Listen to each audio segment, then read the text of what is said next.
महिला आरक्षण बिल पर लोकसभा में जमकर बहस हुई।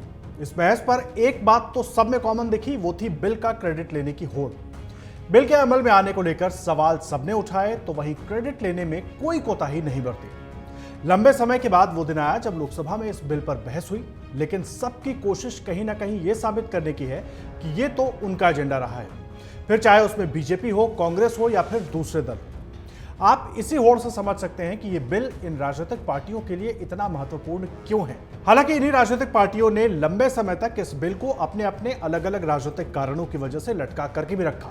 27 साल लंबी लड़ाई इस बिल ने लड़ी है। देखिए, आने वाले चुनावों में महिलाओं को लुभाने के लिए ये बिल सभी पार्टियों को एक हथियार के तौर पर दिख रहा है, लेकिन कानून बनने के बाद ये लागू कब होगा, ये सबसे बड़ा सवाल है जो अब भी बरकरार है। लेकिन इन सब के बीच क्रेडिट की होड़ कैसी मची है, वो बताते हैं आपको। कांग्रेस संसदीय दल के अध्यक्ष सोनिया गांधी ने कहा कि ये मेरे जीवन का सबसे भावुक पल है। स्थानीय निकाय चुनाव में महिलाओं का प्रतिनिधित्व तय करने के लिए पहली बार संवैधानिक संशोधन मेरे जीवन साथी राजीव गांधी के जरिए लाया गया था। हालांकि राज्यसभा में 7 वोटों से गिर गया। उन्होंने कहा कि कांग्रेस सरकार ने पीएम पीवी नरसिम्हा राव के नेतृत्व में इस बिल को राज्यसभा में पास करवाया। इसकी वजह से 15 लाख महिलाएं स्थानीय स्तर पर चुनकर आई। राजीव गांधी का सपना पूरी तरह से पूरा नहीं हुआ था। इस बिल के पेश होने के साथ उनका सपना पूरा होगा।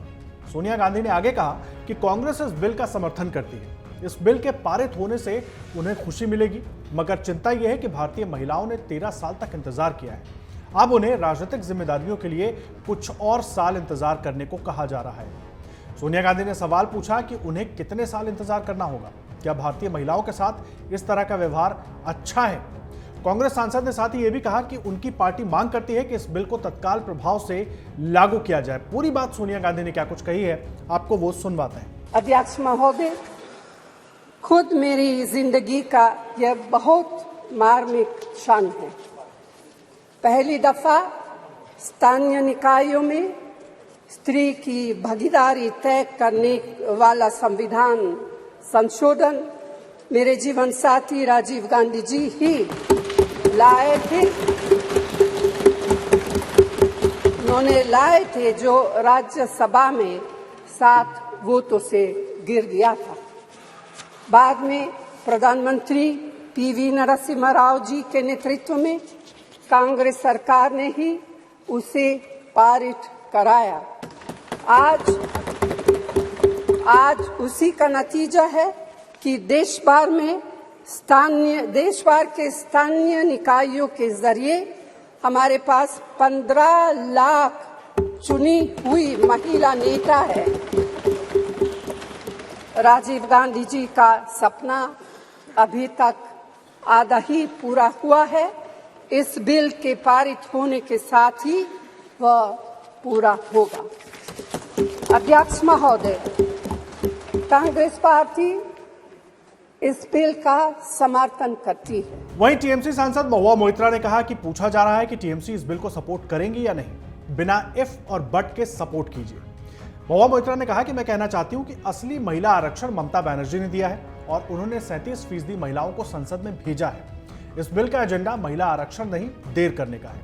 जनगणना और परिसीमन का कुछ पता नहीं है। आखिर में महुआ ने आवाज बुलंद करते हुए कहा कि 2024 में ही भाजपा 33% महिलाओं को संसद भेजकर दिखाए, जो टीएमसी ने किया है। साथ ही महुआ मोइत्रा ने ममता बनर्जी को मदर ऑफ बिल भी बता दिया है। सुनवाते हैं आपको महुआ मोइत्रा ने पूरी बात क्या कही है। Do we support the women's reservation bill? Trinamool Congress इस बिल को सपोर्ट करेगा या नहीं?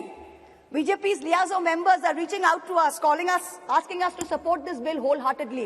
No ifs, no buts, पूरा support please कीजिए। To them we say very clearly, we not only support a women's reservation bill, but in truth it is Mamata Banerjee, India's only female chief minister today, who is the mother of this bill, who has given birth to the original idea where she has unconditionally sent 37% of women MPs to this parliament on her ticket. What you have brought here, what this government has brought here today, is not a women's reservation bill. It is a women's reservation rescheduling bill and should be renamed as such. Its agenda is delay. Its agenda is not reservation. The endless dithering over when there will be the next census, when there will be the next delimitation, will only ensure that the urgent need of reservation for women in elections to the parliament and to state legislatures will be indefinitely delayed yet again. तो सुना आपने महुआ मोइत्रा ने क्या कुछ कहा। वहीं केंद्रीय मंत्री स्मृति ईरानी ने कांग्रेस पर हमला बोला और हमला बोलते हुए उन्होंने नरसिम्हा राव का जिक्र कर कांग्रेस को घेरा, साथ ही बिल के मसौदे पर भी कांग्रेस से सवाल पूछे। क्या कुछ स्मृति ईरानी ने कहा है, आपको वो सुनवाते हैं। कल जब ये प्रस्ताव सदन में आया तो कुछ लोगों ने कहा हमारा बिल है, कुछ लोगों ने कहा हमने चिट्ठी लिखी, कुछ लोगों ने कहा कि ये पूरा का पूरा संवैधानिक निर्माण हमारा था। आज ऐसी एक सम्मानित नेत्री ने सदन में अपना वक्तव्य रखा, लेकिन उनका मैं एक विशेष रूप से आभार व्यक्त करती हूं कि 2 विषयों पर उन्होंने ऑन रिकॉर्ड स्पष्टीकरण दिया है। हमको बार बार बतलाया जाता कि एक विशेष परिवार ने 73rd, 74th amendment to the constitution पारित करवाया।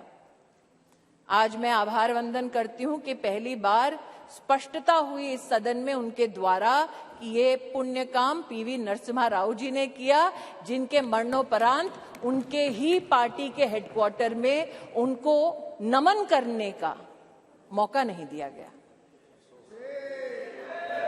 दूसरा, ये कथन कि अभी क्यों नहीं और ये वक्त हमारा बिल है तो अभी करिए। तो महोदय, ये उस बिल की प्रति है जिनको वो हमारा कहते हैं। उसमें अगर आप दूसरे पृष्ठ पे 2B और 3B पढ़ें, और ये वो है जो कांग्रेस पार्टी कहती है यूपीए की सरकार में राज्यसभा में पारित हुआ और फिर लोकसभा में प्रस्तुत हुआ। अगर आप इस पृष्ठ पर ये दोनों छंद पढ़ें तो यूपीए, जिसकी अध्यक्षा श्रीमती सोनिया गांधी हैं, उन्होंने कहा है no seat shall be reserved for women belonging to scheduled caste, scheduled tribes in the 3rd general elections. 3B पढ़ें तो उन्होंने कहा, प्रस्ताव दिया, no seat shall be reserved for women in the 3rd general election. अर्थात आज की सरकार जब यह अधिनियम लागू होगा तब के बाद 15 वर्षों तक महिलाओं को रिजर्वेशन गारंटी करती है, मोदी की गारंटी है। लेकिन अगर कांग्रेस पार्टी का प्रस्ताव आप पढ़ें तो उनका प्रस्ताव ये था 2B और 3B में कि no seat shall be reserved for women in SC/STs in the 3rd general election, no seat shall be reserved for women in the 3rd general election. Congress का प्रस्ताव था कि 10 साल औरतें मेहनत करें, लेकिन 15वें साल में आपका अधिकार आपसे छीना जाएगा। आज मैं अभिनंदन करती हूं प्रधानमंत्री जी का, हमारे न्याय मंत्री का, जिन्होंने कांग्रेस की इस अभिलाषा को निराश किया। तो देखा आपने क्रेडिट की होड़ आखिर कैसी मची हुई है, वो तो आपने देख लिया। लेकिन अब सवाल यही है कि कानून बन जाने के बाद अमल में कब आएगा? आधी आबादी को कागज पर नहीं, असल जीवन में उनका अधिकार कब मिल पाएगा? अमर उजाला अब आपके टीवी पर भी।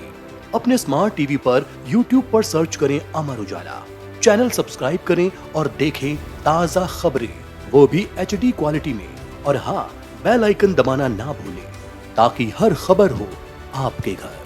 अमर उजाला, निष्पक्ष, निर्भीक, निरंतर।